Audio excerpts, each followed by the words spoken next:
Good to have you all here today, especially in the midst of this winter that we're having. I've been told it might last 6 months, so get ready. Anyway, nice to have you here. If you're new to the congregation, we particularly welcome you. Some of us have these blue ribbons on, and so if you are new and have a question, be sure to ask one of us, and maybe we can answer it. Our tagline here at the church says, children welcome, noise expected. So if you have a little one with you, we're glad you do. We also call ourselves an affirming congregation, which means that we attempt to welcome everybody regardless of your background, your diversity. Everybody is welcome here at St. Martin's. So it's good to have you here. I also like to think of us as a group of spiritual seekers. Turn to the scriptures to explore life, not to get absolute answers. We're in the process of trying to learn the wisdom of Jesus. So we're glad you're here. And we do worship on land that belonged to others, or at least was held in trust by others. And so we'll turn to that recognition, invite you to read the yellow print. In the spirit of reconciliation, let us acknowledge our relationship with the indigenous people of this land. We acknowledge that we are gathering for worship on the traditional lands of the First Nations and the homeland of the Métis. We are all treaty people, bound by the understandings made between our ancestors and the original peoples in the agreement known as Treaty 6. So each week we light this candle that we have named the Christ candle, because we believe that the light of Christ, as revealed in Scripture, continues to inspire, shape, and sustain our living. Let us take a moment to ponder God's presence with us.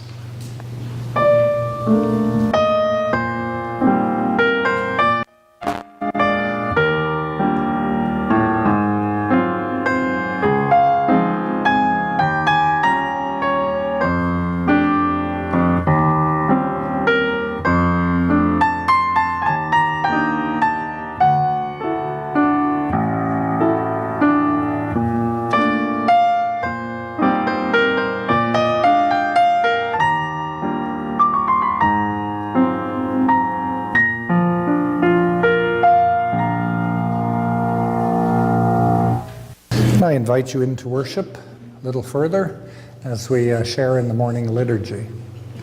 Welcome to worship today, where we will seek the companionship of the Holy One. We desire to come freely, to set aside our burdens and all that weighs down our lives, and we can be liberated to gain love and peace from the wandering course of life. And if you would pray with me.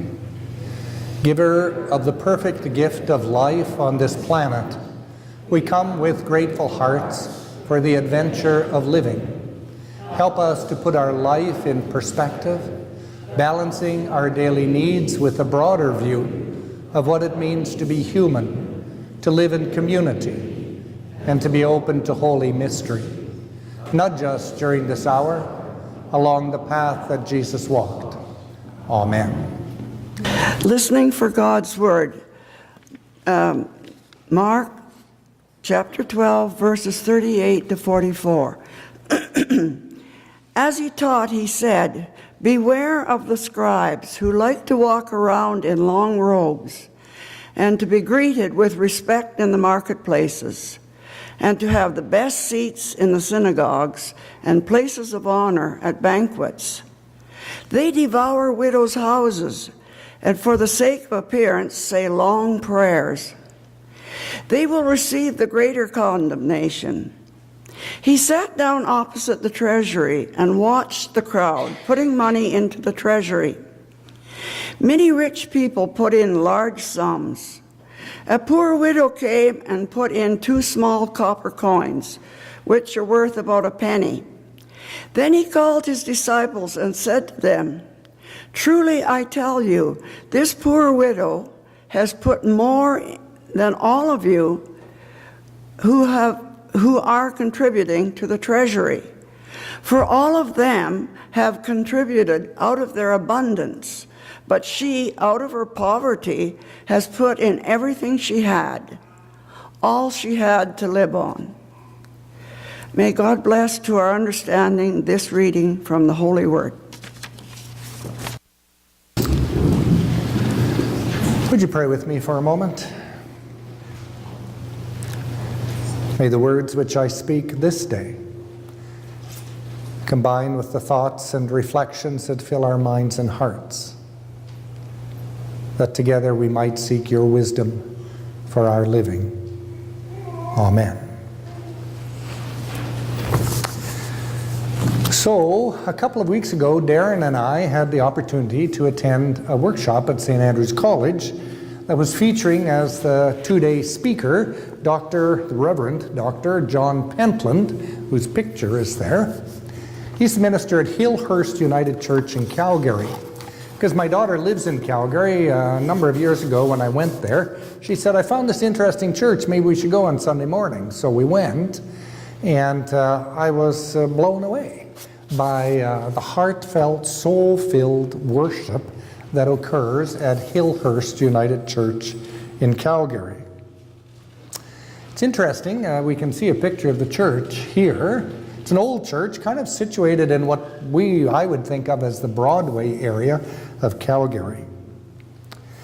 John told us in the workshop that the committee that hired him about 12 or 13 years ago told him that he'd be their last minister, that they were an aging congregation, they were slowing down, the money was drying up, and that it was their job to come and help them, his job rather, to come and help them close.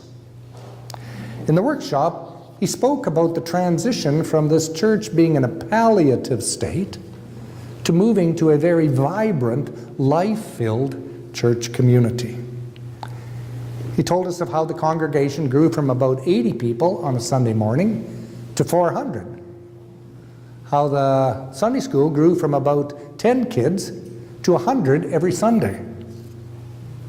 He talked about how the staff grew from a minister, administrative assistant, and custodian to 28 paid staff. Not all of them full-time, mind you, but 28 paid staff, and how their budget grew from $120,000 to $1 million this year. He suggested that the key to Hillhurst's growth was that they wanted to engage and ask the question, what is culturally relevant? How does the church learn what the culture's talking about? How does the church engage in the dialogue that the culture's having?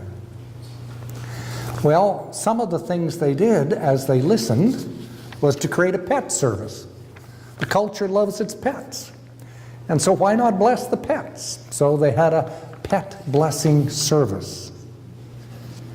They discerned that there was a growing recognition and affirmation of lesbian, gay, bisexual, transgendered, and queer people. And so they thought they wanted to engage in this in a really intentional way. And so they hired a coordinator that would help them work with this group and enliven their presence within the congregation. John himself is quite an avid cyclist. And so he thought with a few other bikers that perhaps they should have a bike blessing service. So they brought their bikes into the sanctuary and blessed the bikes. They engaged in Calgary's Come In From the Cold program. And so they opened their doors, and once a month they would take homeless folks into their church to stay overnight out of the cold and feed them an evening meal and a morning breakfast. Then they engaged in a Sunday morning experience they called Real Theology, with real spelt R-E-E-L. And what they did was, for the weeks leading up to the Academy Awards, they would look at the Oscar-nominated movies in the church service and ask, is there any faith component? What's the theology of this movie? And then he told us about their morning meditation group that started with 3 or 4 people meeting at 7 o'clock on a Wednesday morning to pray and simply meditate, and how that's become the backbone of their congregation, with 40 people showing up at 7 o'clock every Wednesday morning to meditate, to let God enter them in the quiet. The list of ministry programs and opportunities go on. In fact, he was encouraged, along with other members of the congregation, to write a book, which he's done, and we were able to access. Their frequently repeated vision statement, he said it's repeated at every service, I've been witness to that, but at every wedding and every funeral and every time they gather together. And it's a simple one. It says, whoever you are, wherever you're at, join us on the journey. Well, the two most significant learnings I took away from this day and a half with John Pentland. The first was that indeed the church needs to listen to the culture. So John goes to Starbucks quite a bit. And he said he'll often sit and drink his coffee there and eavesdrop on the conversations that are going on around him. And that in some respects those become the basis for his Sunday morning sermons. What is the community talking about? And what, if anything, does faith have to say to that? And then the second thing I took away, he said the church needs to be about nurturing the soul. The United Church has, I think, rightfully been engaged in lots of social action, and he doesn't speak against that. But he said there's too few places in the culture where we can go and get our soul nurtured. Now, tears aren't the only sign that we're nurturing the soul. But I got a note this week from someone in the congregation after thinking about caring for ourselves last Sunday, who said, it's really good to be able to shed some tears in church. And so nurturing the soul is part of what Hillhurst focuses on. They have three phrases to describe their mission: radical hospitality, social justice, and spiritual growth. There was one idea that John advanced that made me inhale and not exhale for a minute. Surprised me. Prior to going to Hillhurst, John spent a bit of time out of formal church ministry and worked for the United Way in Calgary. He learned there that it was important to say thank you to people for their contributions to the United Way. And so he carried this perspective back into his work as the lead minister in his congregation. And so he surprised, I think, all of us there by suggesting that the minister should see the list of financial contributors to the congregation and know how much every person is giving to the church, so that in turn he can write a personal thank you to everybody for their gift. Well, that's an interesting concept to ponder. If you're feeling uncomfortable with the idea, rest assured I didn't go and look up the list of contributors this week. I thought about why it seemed so interesting, so take away my breath. And it made me think, I wonder how you would feel if I knew your level of giving. Just as I wondered how I would feel if you knew what I put into the offering plate each Sunday. Each Sunday we proclaim how important the gospel is to our lives, how necessary it is to have a place where we can gather and talk about gospel values. But just how important is it in your list of financial priorities? So I thought about myself. I love coffee. Starbucks has addicted me. I try and resist the addiction, but I thought if I just let it run wild, I would probably go twice a day to buy a grande. And if I did that every day of the week, it would probably cost me about $35 a week. I wondered if that was a reasonable comparison to judge my financial commitment to the life of faith, what I invest in coffee. But then I thought about Elam Church, which is only about 2 blocks from where I live. And I know that most evangelical congregations go back to the Bible and find this idea of a tithe, or 10%, and invite their congregations to consider contributing 10% of their income to the church. So I thought about my net pay of $3,900 a month. And if I use the 10% rule, then I should be giving $390 a month to the church. Well, if you haven't guessed already, this is Stewardship Sunday.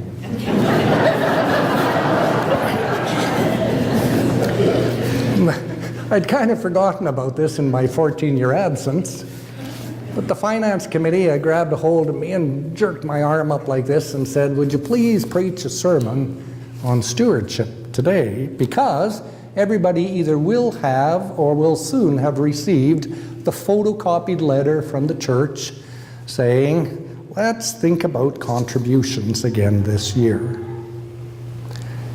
I wonder if you'll find that letter annoying or perfunctory or inviting. I wonder what it would be like to actually feel appreciated for the gifts you give. I made a commitment to myself to thank every person who left at 9:30, kind of as a representative of you all, to thank them for their contributions. I don't know if that's ever happened except in the form of the letter, which seems kind of distant. So we do thank you. I intend to thank you on your way out.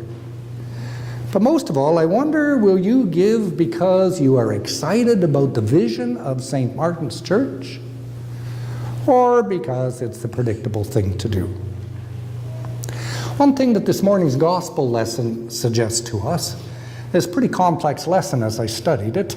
I'm not going to get into all the complexity. On the surface, we see religious leaders like me going to the temple treasury in Jerusalem and throwing in some coins, or whatever they had that was coinage in those days. Jesus says they're giving out of their abundance.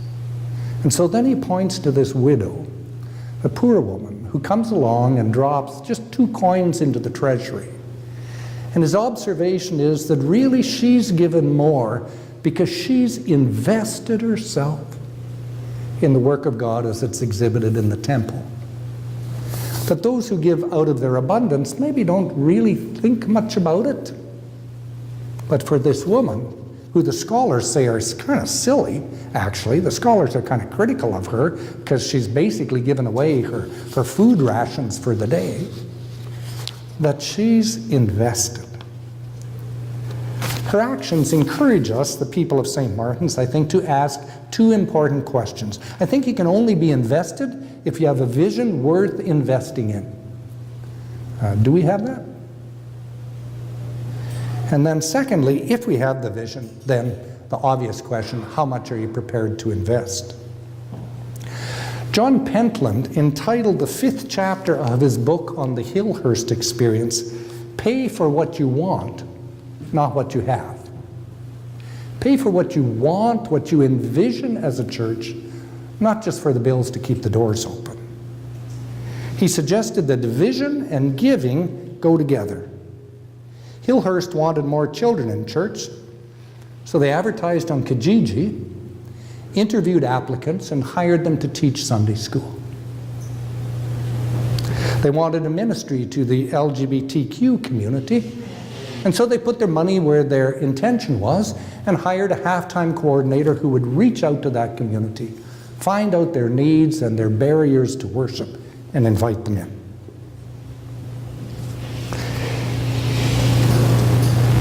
They wanted to let the whole community know what they were about, so they hired a communications coordinator who publishes on Facebook and all that social media, contacts the CBC when they're doing a special thing like a pet blessing, gets the word out about the church. But the vision wasn't only about more staff. New parents, as they were growing their Sunday school, were fretting about leaving their little ones downstairs. What if they cried? What if they got hurt? What if they were uncomfortable somehow? And so they had a vision that every parent should get a pager, so that if the little one got distressed downstairs, they'd be able to page mom or dad, and they'd be able to come down and care for the child. The church worried about the homeless folks in their neighborhood, so in addition to doing this In From the Cold program, they chose intentionally to sponsor 100 meals for homeless people and invite them into church. Are you excited yet? Pretty exciting place.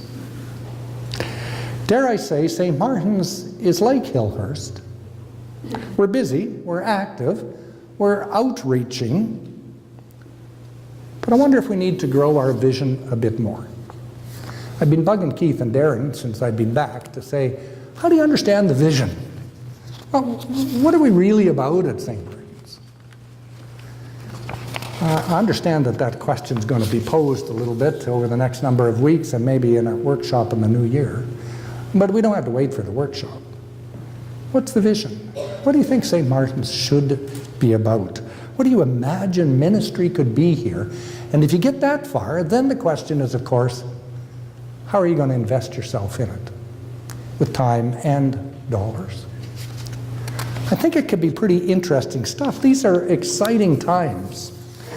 You know, a lot of you folks out there are my age or older, but not all of you. And we all have needs for faith and vision, for worship, and for understanding how we might live out of the wisdom of Jesus. What's our vision? How might we fund it? Well, that's my offering to you today, to ponder that, and a word of thanks on the way out. Amen. Go forth into the living of your life, pursuing a vision that is informed by the wisdom of the holy. And might that vision continue to percolate and nurture within this very community of St. Martin's. And now may the blessing of God, the great and creating one, the saving Son, Jesus the Christ, and the comforting Spirit surround you and hold you this day and always. Amen.